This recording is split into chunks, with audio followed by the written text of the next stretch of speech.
नमस्कार भक्तजनों, हिंदू राष्ट्रीय व्रत त्योहार पर आपका स्वागत है। मैं आपको सुनाऊंगी कार्तिक संकष्टी चतुर्थी गणेश चतुर्थी। आई शुरू करते हैं। बोलिए श्री गणेश भगवान की जय। कार्तिक संकष्टी चतुर्थी गणेश चतुर्थी कार्तिक मास के कृष्ण पक्ष संकष्टी चतुर्थी को करवा चतुर्थी भी कहते हैं।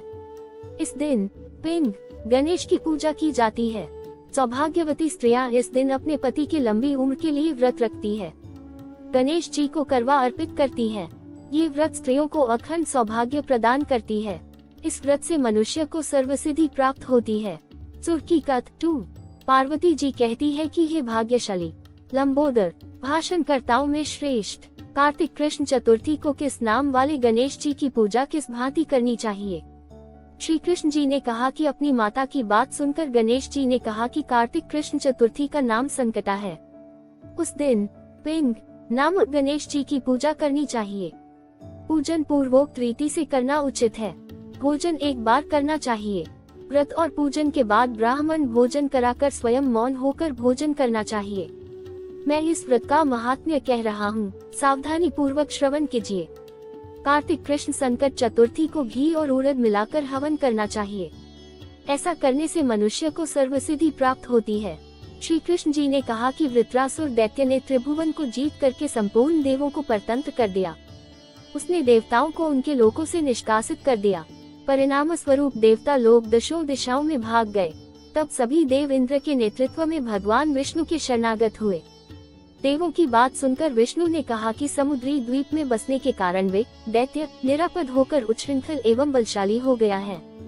पितामह ब्रह्मा जी से किसी देवों के द्वारा न मरने का उसने वर प्राप्त कर लिया है। अतः आप लोग अगस्त्य मुनि को प्रसन्न करें। वे मुनि समुद्र को पी जाएंगे। तब दैत्य लोग अपने पिता के पास चले जाएंगे। आप लोग सुखपूर्वक स्वर्ग में निवास करने लगेंगे। अतः आप लोगों का कार्य अगस्त्य मुनि की सहायता से पूरा होगा।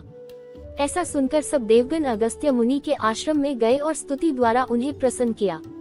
मुनि ने प्रसन्न होकर कहा कि हे देवताओं, डरने की कोई बात नहीं है। आप लोगों का मनोरथ निश्चय ही पूरा होगा। मुनि की बात से सब देवता अपने अपने लोक को चले गए। इधर मुनि को चिंता हुई कि 1,00,000 योजन इस विशाल समुद्र का मैं कैसे पान पी कर सकूंगा। तब गणेश जी का स्मरण करके संकट चतुर्थी के उत्तम व्रत को विधिपूर्वक संपन्न किया। 3 महीने तक व्रत करने के बाद उन पर गणेश जी प्रसन्न हुए। उसी व्रत के प्रभाव से अगस्त्य जी ने समुद्र को सहज ही पान करके सुखा डाला। यह उसी व्रत का प्रभाव था कि अर्जुन ने निवात कवच आदि संपूर्ण दैत्यों को पराजित कर दिया। गणेश जी की इस बात से पार्वती जी अत्यंत प्रसन्न हुई कि मेरा पुत्र विश्ववंद्य और सर्व सिद्धियों का प्रदाता है। कृष्ण जी कहते हैं कि हे महाराज युधिष्ठिर, आप भी चतुर्थी का व्रत कीजिए। इसके करने से आप शीघ्र ही सब शत्रुओं को जीतकर अपना राज्य पा जाएंगे। श्री कृष्ण के आदेशानुसार युधिष्ठिर ने गणेश जी का व्रत किया। व्रत के प्रभाव से उन्होंने शत्रुओं को जीतकर अखंड राज्य प्राप्त कर लिया।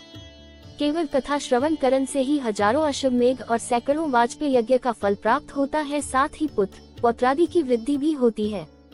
ऐसी धार्मिक कथाएं सुनने के लिए चैनल को सब्सक्राइब अवश्य करें। धन्यवाद। मिलते हैं अगली कथाओं के साथ। कब तक के लिए नमस्कार।